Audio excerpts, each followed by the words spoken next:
जिसका सर धड़ से दूर पड़ा है। मैं सिर्फ इतना ही कहना चाहता हूं कि इस राजा को जीवन दान दे दीजिए, क्योंकि इसने अज्ञानता में आकर के ये कार्य किया। माता भद्रकाली ने कहा कि धन्य हो तेरा जीवन, जिसने मारने का प्रयास किया आज उसी को जीवन दान दिया। दर्जन तो दूर जाकर के पड़ी थी, आकर के धड़ से जुड़ी है। माता भद्रकाली ने शुभ आशीर्वाद जड़भरत जी महाराज को यहाँ पर प्रदान किया। हम देखो ये कथा होती है, जैसे कि मैंने भागवत भी हमारी कहती है कि हम कभी कभी होता है ना मनोकामना पूर्ण, अपनी मनोकामना के लिए हम भैया हमारी मनोकामना ये है, अगर ये पूरी हो जाए तो हम ये करेंगे। अपनी मनोकामना पूर्ण करने के लिए भील राजा एक नर की बलि माता भद्रकाली को चढ़ा रहा था। इसी प्रकार से हम भी कभी कभी क्या होता है कि कोई व्यक्ति होता है, किसी भी प्रकार के कुछ व्यक्ति होते हैं जिनके कहने में आकर के हम माता भद्रकाली को ना जाने कितने प्रकार की बलियां अर्पण कर देते हैं। कुछ तांत्रिकों के चक्कर में आकर के भी हम माता भद्रकाली को बलि दे देते हैं। लेकिन जैसे मैंने कल की कथा में भी बताया था ना, बलि का अर्थ क्या होता है, बलि क्या होती है। अब सोचिए, आप सब पढ़े लिखे समाज हैं, सबको भगवान ने सोचने समझने की क्षमता दी है, तो इतना तो हम समझ ही सकते हैं कि माता भद्रकाली कौन है। कौन है? जगत की माता है, जिसने इस सृष्टि को बनाया, जिसकी कृपा से ये सृष्टि चल रही है, और उस माता भद्रकाली जिसकी ये पूरी सृष्टि है, जो पूरे जगत की माता है। अब जगत की माता का अर्थ क्या है कि केवल इंसानों की माता है। किसकी माता हो गई? जगत माता का अर्थ है कि वो सबकी माता है, चाहे वो एक जीव हो, चाहे जंतु हो, चाहे घोड़ा हो, चाहे बकरा हो, चाहे कुछ भी हो, अर्थात वो सबकी क्या हो गई? माता। एक माँ की नजरों में सब क्या हो गए? बच्चे। अर्थात कि हम सब माता की नजरों में सब, चाहे वो जीव हो जंतु, सब क्या हो गए? बच्चे। अब एक बात बताइए, कौन ऐसी माता होगी जो ये चाहेगी कि उसका एक बच्चा दूसरे बच्चे का सर काट करके उसको बलि में अर्पण करे? कोई माता है? आपके 2 पुत्र होंगे, आप चाहोगे कि एक पुत्र आपका ऐसा करे? जब आप नहीं चाह सकती तो वो जगत माता है, जिसकी दृष्टि में सब एक समान है, तो क्या वो माता चाहेगी कि एक बच्चा दूसरे बच्चे का सर काट करके इसको अर्पण करे? नहीं। तो इसी प्रकार से माता भद्रकाली को ध्यान रखना, कभी बलि अर्पण नहीं की जाती। ये तो प्रथा होती है कि बलि का अर्थ भी होता है। बलि का शास्त्रों में आल वेद कहा है, मैंने कल समझाया था ना कि बलि का अर्थ क्या होता है। बलि किसको कहते हैं? बलि कहते हैं अपने अभिमान को। अपना अभिमान त्यागो, अपने अभिमान की बलि दो, अपने क्रोध की बलि दो, उससे तो लाभ होगा भी। किसी जीव की बलि देने से क्या लाभ होगा? क्रोध की बलि दोगे, जीवन में इतना गुस्सा आता होगा, आता है गुस्सा, क्रोध आता है ज्यादा, तो अपने क्रोध की बलि दो। अब क्रोध की बलि दोगे तो उससे कुछ लाभ तो होगा? क्रोध नहीं आएगा, जीवन में अशांति नहीं होगी, जरा जरा सी बात पर किसी से झगड़ा नहीं होगा, किसी के ऊपर गुस्सा नहीं करोगे, क्रोध नहीं करोगे, तो उससे लाभ होगा। लोभ मन में आता है, लोभ की बलि दो। बलि देने के इतने प्रकार के हमारे पास त्याग हैं, उनकी बलि देनी चाहिए। माता भद्रकाली ने शुभ आशीर्वाद दिया। जड़भरत जी महाराज आगे की ओर चले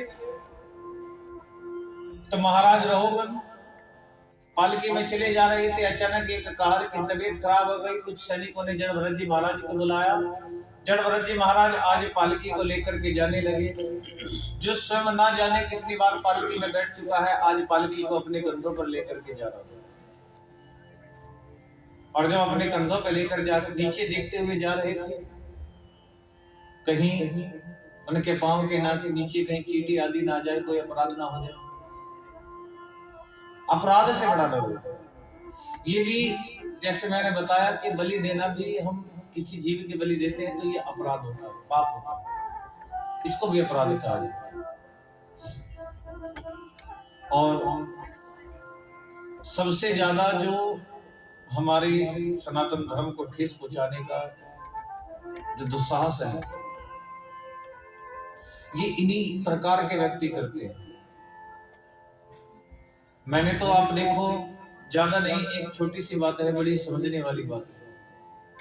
आज के समय में छोटे छोटे बच्चे जिनकी आयु केवल 18, 19, 20 वर्ष, ऐसे छोटे छोटे बच्चे भी आप देखो ना कि कावड़ का समय चलता है, ऐसे बच्चे भी सेवन करते हैं भांग का। किसका? भांग पीते, नशा करते हैं। और ये जो नशा होता है, जिस प्रकार का ये नशा होता है, अब उनसे पूछ लो, अगर उन बच्चों से पूछो ना कि भैया तुम क्यों पी रहे हो, ये भांग का नशा क्यों कर रहे हो, तो जानते हो, मैंने एक बार पूछ करके देखा कुछ बच्चों से, जो बैठ करके भांग पी रहे थे, पूछा कि भैया क्यों पी रहे हो, तो जानते हो उन बच्चों ने क्या जवाब दिया? उन बच्चों ने कहा कि हम तो इसलिए पी रहे हैं कि हमारे बाबा भोलेनाथ भी पिया करते थे, हमारे तो भगवान ने किया तो हम पी रहे हैं, है ना? यही बात है ना कि भगवान बाबा भोलेनाथ ने भांग पी तो हम पी रहे हैं। अब मैंने उनसे कहा कि भैया बाबा भोलेनाथ ने तो जहर भी पिया, तो फिर वो क्यों नहीं पीते? बाबा भोलेनाथ ने भांग पी तो तुम पी रहे हो, उन्होंने तो जहर भी पिया, तुम जरा सी 2 बूंद पी करके देखो क्या होगा। अब कहने लगे तो हम मर जाएंगे कि भैया वो भगवान है, उन्होंने विष को पिया तो अपने कंठ में रखा, नीलकंठधारी कहलाए। तुम विष की जरा एक बोतल पी करके देखना, रख पाओगे अपने कंठ में? नहीं। क्या होगा? वो सारा पेट में जाएगा और उसके बाद क्या हो जाएगी? तुम्हारी मृत्यु हो जाएगी। तो जो वो बाबा बोल, वो भगवान है, जो वो कर सकते हैं वो तुम नहीं कर सकते। भगवान विष को पी सकते हैं, तुम नहीं पी सकते। और अर्थात कि हम चढ़ाते भी है ना भगवान शिव पर बेलपत्र आदि, भांग आदि।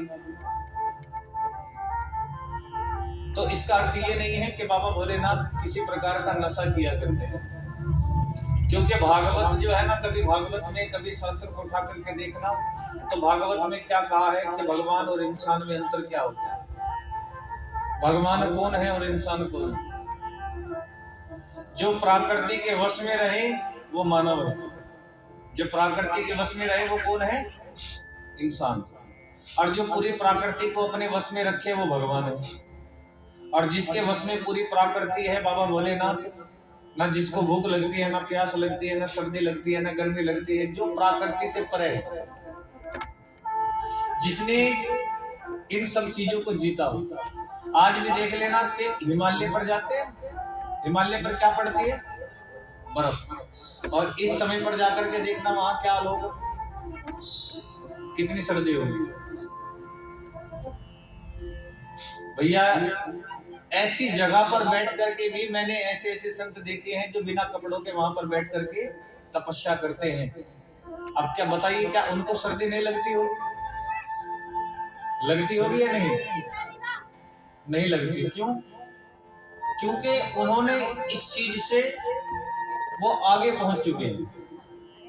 अर्थात के सर्दी गर्मी ये सब प्रकृति का नियम है कि प्रकृति के वश में है, इसलिए हमको भूख प्यास सब लगता है। और जो इन सब से परे हो गया वो हो गया बाबा भोलेनाथ, वो हो गए भगवान शिव। और जो पूरी प्रकृति से परे जो भगवान शिव है, और जोगी जटिल अकाम वन नगर मंगल भीष, ऐसे भगवान शिव कहते हैं कि जो प्रकृति से परे है वो भगवान है। और ये इस मानव में और भगवान में अंतर है। ये तो कुछ लोग होते हैं जो अपने शौक पूरे करने के लिए जो दोषारोपण जो है किस पर कर देते हैं? भगवान पर।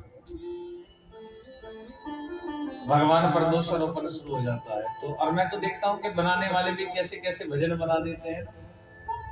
भगवान शिव आए, गोरा भान घोट करके थक गई, चली गई, फिर मनाने गए, इतने प्रकार के। अब सुन करके भी लोग सोचते हैं ये तो अच्छे भजन, इतने अच्छे अच्छे भजन है, उनको बनाना चाहिए, सुनना चाहिए। असल में होता क्या है कि बुराई जो होती है ना, बुराई को हम बड़ी जल्दी स्वीकार कर लेते हैं ना, बुराई जो है हम बड़ी जल्दी पकड़ लेते हैं, अच्छाई को पकड़ने में हमको समय लगता है। यहाँ पर पार्क में आपका ये जो प्लॉट है जहाँ पर कथा हो रही है, अभी तुम थोड़ा सा आगे जाकर के पूछ लेना किसी से कथा कहाँ हो रही है। आधे तो ये कहेंगे कि हमें तो पता ही नहीं, आधे तो जानते भी नहीं है कि यहाँ कथा हो रही है, और जिनको पता है अब वो कहेंगे कि भैया हमारे पास तो समय नहीं है। तो अर्थात कि यहाँ पर अच्छा काम हो रहा है इसलिए किसी को नहीं पता।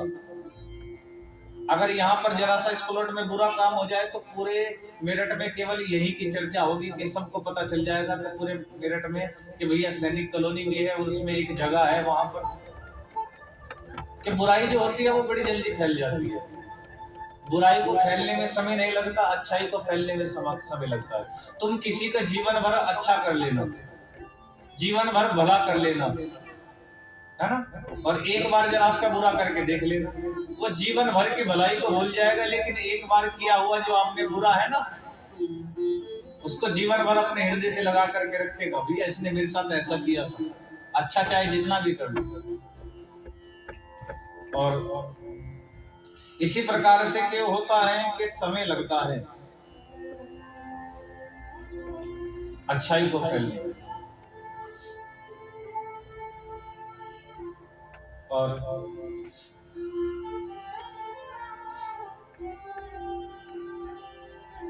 नीचे चल रहे थे कि कहीं उनके पांव के नीचे चींटी आदि ना जाए, कोई अपराध ना हो।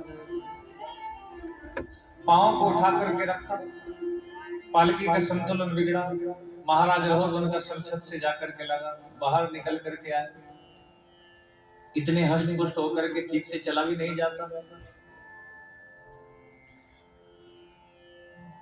कहीं ऐसा ना हो कि मैं तुम्हारा वध कर दूं। जड़भरत जी महाराज ने कहा कि मुझे क्या मारोगे, तुम तो पहले ही मरे हुए हो। मरने के बाद चार के कंधों पर जाया जाता है, लेकिन तुम तो जीते जी चार के कंधों पर जा रहे हो। और तुम क्या सत्संग श्रवण करोगे, जाकर के पूछना अपने गुरुदेव से कि तुमसे ज्यादा सत्संग का लाभ तो ये कहां ले जाते हैं जो तुमको ढोकर के लेकर के जाते हैं, ढोकर के लेकर के आते हैं। और भगवान के सत्संग में जा रहे हो तो क्या इतना भी नहीं पता कि भगवान के मंदिर में जाकर के, भगवान के दरबार में, भगवान की कथा में कभी अभिमान लेकर के नहीं जाना चाहिए, क्योंकि जहां पर अभिमान होता है वहां भगवान नहीं है। मन में अभिमान रखोगे तो कभी भगवान की प्राप्ति नहीं होगी, मन में अभिमान होगा तो कभी भक्ति जागृत नहीं होगी। किसी भी प्रकार का अभिमान यदि अगर व्यक्ति करता है तो समझ लेना कि अनेकों प्रकार की हमारे मन में हीन भावनाएं उत्पन्न हो जाती है अहंकार को रखने से। क्योंकि बड़ी छोटी सी बात है कि वो तैरते तैरते भी डूब गए जिन्हें खुद पर अभिमान था, वो तैरते तैरते भी डूब गए जिन्हें खुद पर अभिमान था, और वो डूबते डूबते भी तर गए जिस पर वो बाकी बिहारी मेहरबान था कि वो तो डूबते हुए को भी पार लगा देता है, जिस पर उसकी कृपा बन जाती है। और उस कृपा को पाने के लिए भक्ति का आश्रय लेना बड़ा जरूरी है। और हम देखें जब राजस्थान की ओर कथा करने के लिए जाते हैं ना, तो जानते हो कि राजस्थान में जब कथा होती है किस प्रकार से वो लोग कथा सुनते हैं। बड़ा अच्छा लगता है वहां पर जब हम जाते हैं ना कथा करने के लिए, वो लोग इतने प्रेम से कथा सुनते हैं कि कथा पंडाल में दो जने वही गेट पर खड़े हो जाते हैं। जो भी कथा सुनने के लिए भक्त आता है उसको पहले ही बोल देते हैं अगर फोन है तो साइलेंट पे लगा लेना है, इसको बंद कर दो, क्योंकि कथा में किसी भी प्रकार का प्रावधान उत्पन्न नहीं होना चाहिए। और जो लोग कथा सुनते हैं ना उनके बीच में एक एक व्यक्ति खड़ा रहता है, और वो कोई ये नहीं कि कोई बुलाए हुए होते हैं, वो जो कथा सुनने आते हैं वही भक्त होते हैं जो वहां पर तन से, मन से, धन से, तीनों से सेवा करते हैं। कि तन से भी सेवा करते हैं, अर्थात कि कोई बातें भी करता है तो उसको अपने आप वहीं पर शांत कर देते, भैया शांत रहो। अर्थात कि इतने शांत होकर के एकाचित्र मन से वो लोग, और कथा भी ध्यान देना कि जो वहां का मुख्य श्रोता होता है ना वो कथा को भी कैसे सुनता है, एक स्थान पर बैठकर, एक स्थान पर बैठ करके एक समय भोजन करके नियम से उस कथा को पाठ करता है। अर्थात इस प्रकार से श्रीमद् भागवत को, कथा को, क्योंकि कथा के मैंने परसों भी बताए थे कि अनेकों नियम होते हैं कथा को सुनने के, और यदि मैं इतना जरूर कहता हूं कि हम किसी भी मंदिर में भी जाते हैं, कहीं भगवान के दरबार में जाते हैं, तो हमारी अभिलाषा, अधिकतर लोग क्या सोचते हैं कि हम यदि कथा सुनने आ रहे हैं तो हमको मिलेगा क्या, कथा को सुनने से मिलता क्या है। लेकिन श्रीमद् भागवत वो है कि यदि अगर श्रीमद् भागवत को एक स्थान पर बैठ करके 7 दिन नियम से अगर यदि सुन लिया जाए, 7 दिन और 8वें दिन जीवन की ऐसी कोई मनोकामना नहीं है जो पूर्ण ना हो। इतनी सामर्थ्य श्रीमद् भागवत के अंदर है। यदि अगर 7 दिन इसको बैठ करके नियम से सुन लिया जाए और जीवन की हर समस्या का समाधान श्रीमद् भागवत के अंदर दिया है, केवल उसको ढूंढने का प्रभाव है। बोली मात के बिहारी लाल की। और भागवत बड़ी सरल होता है, इसको पढ़ना भी और सुनना भी। कुछ लोग भी सोचते हैं भागवत को कैसे पढ़े। कुछ लोगों के आधे से ज्यादा तो मन में डर हो जाता है। हमने भागवत पढ़ने लगे, भागवत को सुनने लगे तो हमें ये करना, आधे से ज्यादा लोग डरा देते हैं कि अगर भागवत पढ़ोगे तो ये करना पड़ेगा, वो करना पड़ेगा, इतने कुछ करना पड़ेगा। लेकिन इसी प्रकार से चाहे भागवत हो, चाहे रामचरितमानस हो, चाहे शिव महापुराण हो, किसी भी चीज को हम भागवत को देखो, भागवत को पढ़ना भी कितना आसान है। भागवत के जो अध्याय होते हैं ना, भागवत के अध्याय होते हैं 335। कितने? और साल में दिन कितने होते हैं? कितने? 365। और अध्याय कितने हो गए? एक अध्याय रोज भी पढ़ोगे तो 1 साल से पहले तुम्हारी भागवत जो है वो पूर्ण हो जाएगी। देखो, पढ़ने का और दान पुण्य करने का भी देखो एक तरीका होता है। यदि हम श्रीमद् भागवत, ये आपकी अपनी है, जिस श्रीमद् भागवत को आप बैठ करके श्रवण कर रहे हो, ये वही भागवत है, तो यही मन की कथा है। जड़ भरत जी महाराज अपने घर को छोड़ करके जंगल आए, जहां पर मर्ग से मोह हुआ। जिस मोह के कारण मर्ग योनि में जाना पड़ा, मर्ग योनि में प्राणों को त्यागा, तो फिर से एक मानव योनि का जन्म मिला। और ऐसे ही भटकते हुए जा रहे थे। ये भटकने का कारण भी मन है कि मन होता है जो सदैव भटकाता है, मन भटकता है। और ये वही मन की कथा है जिसको हम श्रवण कर रहे थे। बोली मां के बिहारी लाल की जय। हो तो राम दर्पण